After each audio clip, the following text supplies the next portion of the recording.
नमस्कार सर्वांना. आज आपण पाहणार आहोत अगदी सोपी, झणझणीत आणि कमी तेलात बनणारी दोडक्याचा ठेचा रेसिपी. भाजीचा रोजचा कंटाळा आला असेल तर ही रेसिपी नक्की ट्राय करा. चला तर मग आजच्या रेसिपीला सुरुवात करूया. इथे मी 2 मीडियम आकाराचे दोडके घेतलेत. ते स्वच्छ धुवून घ्यायचेत आपल्याला आणि त्याच्या अशा वरच्या शिरा आपल्याला काढून घ्यायचे. जर दोडका कोवळा असेल तर शिरा नाही काढला तरी चालेल, पण जरा जून वाटला दोडका तर मग त्याच्या अशा शिरा काढून घ्यायच्यात आपल्याला. हे बघा या पद्धतीने. दोडक्याचा ठेचा म्हणजे झटपट होणारा, खमंग आणि खूपच चविष्ट असा पारंपरिक पदार्थ आहे. जसं आपण मिरचीचा ठेचा करतो त्याचप्रमाणे ही रेसिपी आपल्याला करायची आहे.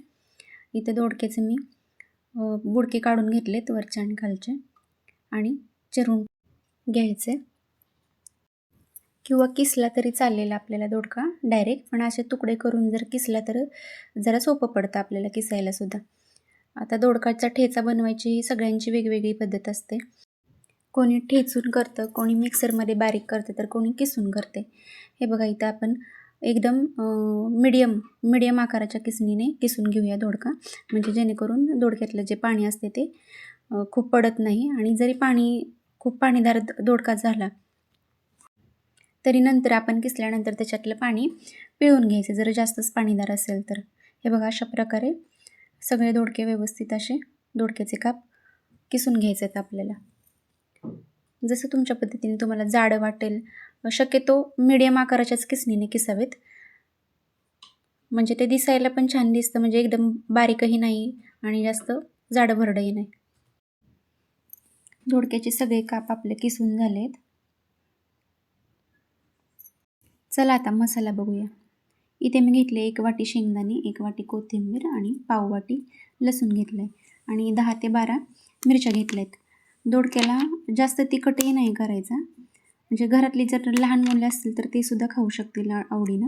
हे बघा अशा प्रकारच्या ज्या बाजारात लांब मिरच्या मिळतात त्याच मिरच्या आपल्याला वापरायच्या त्याला ठेच्याला. इवन कोणताही ठेचा करायचा झाला तर अशाच प्रकारच्या मिरच्या वापरायचे, जेणेकरून आपला ठेचा जो आहे तो जास्त तिखट होणार नाही. चला कढई ठेवूया आपण गॅसवर. इथे मी 1 पळी तेल टाकले कढईमध्ये आणि त्यात आपल्याला शेंगदाणे भाजून घ्यायचेत. 1 वाटी आपण जे शेंगदाणे घेतले होते ते चांगले असे खरपूस आपल्याला भाजायचे डाग पडेपर्यंत. दोडका हा थंड प्रकृतीचा असल्यामुळे उन्हाळ्यात खूप फायदेशीर ठरतो आपल्याला खायला. तसेच दोडका खाण्याचे भरपूर फायदे आहेत आपल्या शरीराला. जसं की दोडक्यात भरपूर प्रमाणात तंतुमय घटक असतात, त्यामुळे आपली पचनशक्ती जी आहे ती व्यवस्थित होते. शिवाय दोडक्यात असणाऱ्या पोटॅशियममुळे ब्लड प्रेशर संतुलित ठेवण्यास मदत होते. इतके सारे फायदे असतात दोडका खाण्याचे. इथे लसूण पण टाकलं मी भाजायला. लसूण पण आपल्याला चांगला डाग पडेपर्यंत आपल्याला असं भाजून घ्यायचं तेलात. सगळं व्यवस्थित असं तेलात खरपूस भाजून घेतलं की मग ते ठेच्याला सुद्धा चांगली चव उतरते. लसूण भाजला गेलाय आपला. चला काढून घेऊया वाटीमध्ये एका. चला लसूण भाजला गेलाय आपला सगळा. आता आपण मिरच्या भाजायला घेऊया. मिरच्या पण आपल्याला चांगल्या व्यवस्थित अशा भाजायच्या. तेलात भाजल्या तरी चालतील. आता इथे मी तेल नाही टाकलं भाजायला, पण तेलात भाजताना जरा काळजी घ्यावी लागते. मिरच्या जरा जास्त उडतात, त्यामुळे जरा व्यवस्थित अशी काळजी घेऊनच मिरच्या भाजा. चांगल्या मिरच्यांना डाग पडेपर्यंत आपल्याला भाजून घ्यायचे आहेत. चला मिरच्यासुद्धा भाजत आलेल्या आहेत आपल्या. इथे मी अख्ख्या मिरच्या टाकल्यात, त्यामुळे भाजायला जरा थोडासा वेळ लागतोय. तुम्ही कट करून भाजू शकता. जरा बारीक मिरच्या कट करून जर भाजायला टाकल्या तर त्या चांगल्या आणि लवकर भाजल्या जातात. बघा व्यवस्थित अशा भाजल्या गेल्यात. काढून घेऊया आपण प्लेटमध्ये एका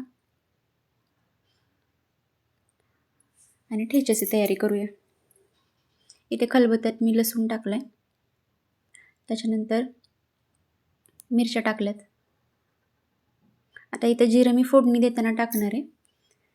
जिरा आणि मीठ आणि वरनं कोथिंबीर टाकले. हे सगळं आपल्याला व्यवस्थित असं कुटून घ्यायचं. हे जास्त बारीक सुद्धा कुटायचं नाही. वरून शेंगदाणे टाकलेत मी त्यात. जास्त बारीकही नाही कुटायचं आपल्याला आणि जास्त जाडसुद्धा नाही ठेवायचं. थोडंसं मीडियम आकारात आपल्याला हे व्यवस्थित असं कुटून घ्यायचं. आणि जेणेकरून खलबत्त्यातच कुटलं तर त्याला जास्त चव लागतं ठेच्याला, कोणत्याही ठेच्याला. त्यामुळे शक्यतो खलबत्त्यातच ठेचून घ्या. हे बघा अशा प्रकारे. खूप जाडभरडही नाही आणि खूप असं बारीकही नाही. इथे मी 1 पळी तेल टाकले कढईमध्ये आणि शक्यतो ठेचा जो आहे तो लोखंडी कढई किंवा लोखंडी तवा जर असेल तर त्यात चांगलं होतं. म्हणजे लोखंडाचे जे गुणधर्म असतात ते आपल्या कोणत्याही पदार्थात उतरतात. इथं मी जिरं टाकले थोडंसं आणि आपण कुटून घेतलेलं लसूण, मिरची, शेंगदाणे, कोथिंबीर हे सगळं मिश्रण मी त्यात टाकून दिले. व्यवस्थित असं तेलात परतायचं ते. इथं बघा दाखवल्याप्रमाणे. आणि किसून घेतलेला आपल्याला दोडका यात टाकायचा आणि चांगलं व्यवस्थित आपल्याला असं ते हलवायचं. इथं बघा जास्त तेलकट पण दिसत नाही आहे कारण तेल खूप कमी वापरले मी याला. चांगलं असं व्यवस्थित सगळीकडून हलवून घ्यायचं. वरून चवीपुरतं मीठ टाकले आणि सगळं चांगलं असं मिक्स करायचं आपल्याला. आता इथं दोडका थोडासा आपल्याला शिजवायला लागेल. पाण्याचा अजिबात वापर करायचा नाही आहे. त्या तेलातच आपण शिजवून घेणार आहोत. त्यासाठी आपल्याला इथे फक्त 5 ते 7 मिनटासाठी आपल्याला झाकण ठेवायचे वरून आणि शिजवून द्यायचे. बघा शिजलेला आहे आपला दोडका आणि तयार झाला आहे आपला दोडक्याचा ठेचा. छान सुगंध सुटला आहे आणि बरेच दिवस टिकू शकतोय हा. जवळजवळ 15 ते 20 दिवस सहज टिकू शकतोय. आणि इथं जर तुम्ही व्यवस्थित जर केलं, जर काचेच्या भरणीत किंवा चिनी मातीच्या ज्या भरण्या असतात छोट्या छोट्या त्यात जर व्यवस्थित स्टोअर करून ठेवला तर हा खूप दिवस टिकू शकतो विदाऊट फ्रीज. तर बघा या पद्धतीनं काढून घेतलं मी ठेचा आणि तयार झालेली आहे आपली दोडक्याचा ठेचा रेसिपी. रेसिपी आवडली असेल तर आपल्या चॅनेलला जास्तीत जास्त लाईक, शेअर आणि सबस्क्राईब करा. धन्यवाद.